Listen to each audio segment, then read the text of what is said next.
Hello students, welcome to today's class. In our previous class, we looked at the topic Capitalist Democracy 1. In this lesson, we're going to be looking at Capitalist Democracy 2. By the end of this lesson, you should be able to explain how political parties compete for power. You should also be able to explain the meaning of employment, factors that generate employment. Let us first of all start by looking at the meaning of political party. Political party is a group of persons organized to acquire and exercise political power.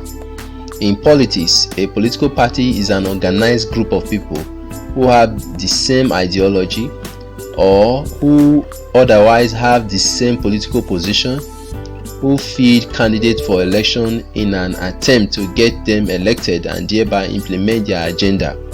Political parties are a defining element of representative democracy.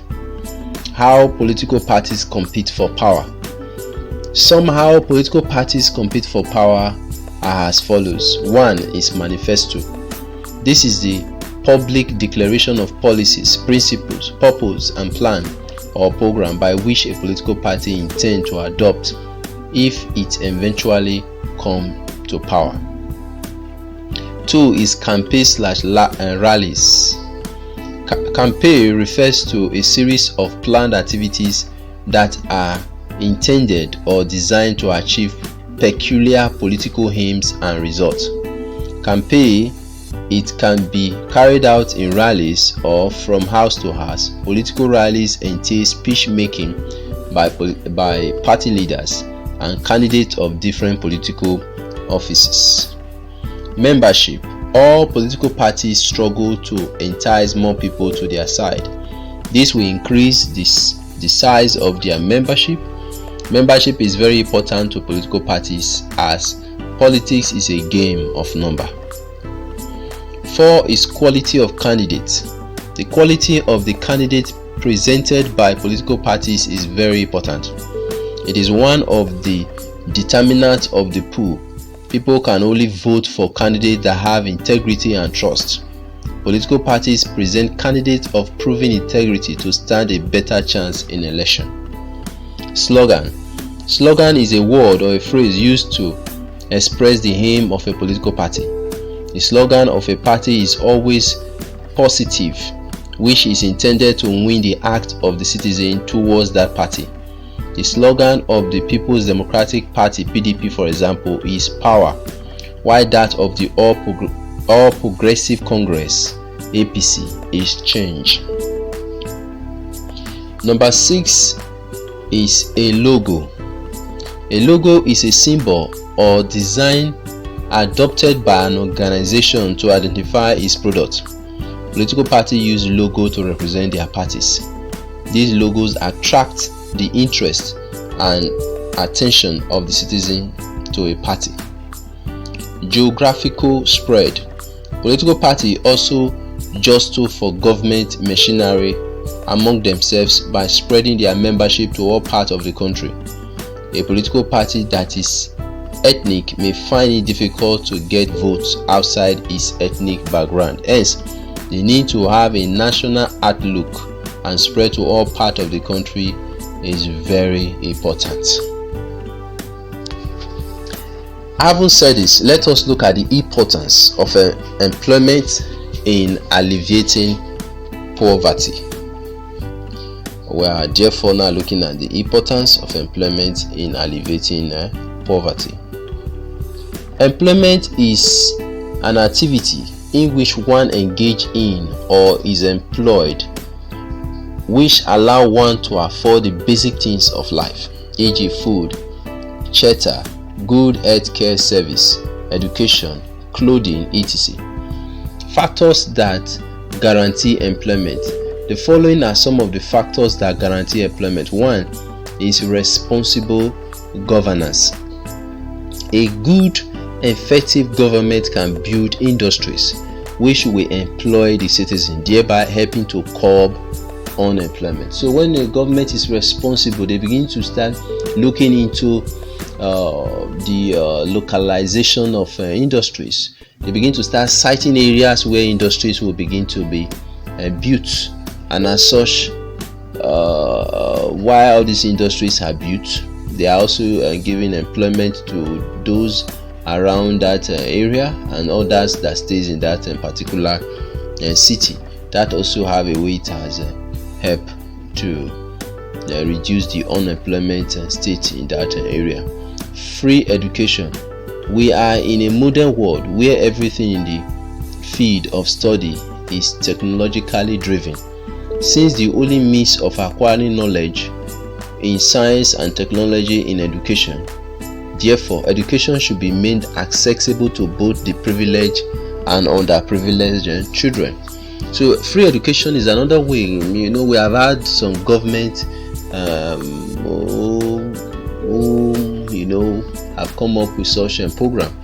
So when free education is there, scholarship are given to those who are not really too privileged. It also have a way to help them to prepare themselves for the future, and also to make them to be ready, preparing them to get a good job, quality one that will also give them a better life. Another one is acquisition of skills. This is one of the importance of employment in alleviating poverty. Skills are the ability to do something well gained through training or experience. Such skills can be learned in hairdressing, mechanics, sewing, etc. So people who also couldn't go to school, they can also acquire skills. By so doing, they have empowered themselves.